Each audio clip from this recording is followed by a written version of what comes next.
तर नमस्कार मित्रांनो, पावसाळा चालू झाला आणि शेळीपालनात काळजी घेणे अत्यंत गरजेचं आहे. बघा आता बघा सगळीकडे ओलावा असते, म्हणजे सगळीकडे भिजलेली जागा असते. शेळी ही कोरडी जागा पाहिजे, जिथे ती बसतात तिथे कोरडी जागा पाहिजे, नाहीतर ती आजारी होऊ शकतात.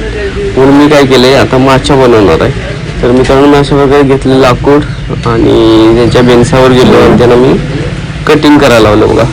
आणि ह्याचा मी बनवणार आहे माच्या, कारण शेळ्या निवांत्यावरती बसतील कोरड्या जागेवरती आणि आजाराचं प्रमाण कमी होते, कारण ते आजारी पडत नाहीत. मी अशा प्रकारे लाकूड कट केले बघा. आणि मित्रांनो, हा जो मासा मी बनवणार आहे हा पॅटर्न पट्ट्या तयार करून बनवणार आहे. तर जी पॅटर्न पट्टी आहे बघा, या सगळं पॅटर्न काढणार. जी साईज आहे ती रुंदी जी पॅटर्न पट्ट्याची आहे ती 3 इंच आणि उंचीला 1 इंच अशा प्रकारे जाड मी पॅटर्न पट्ट्या काढल्यात.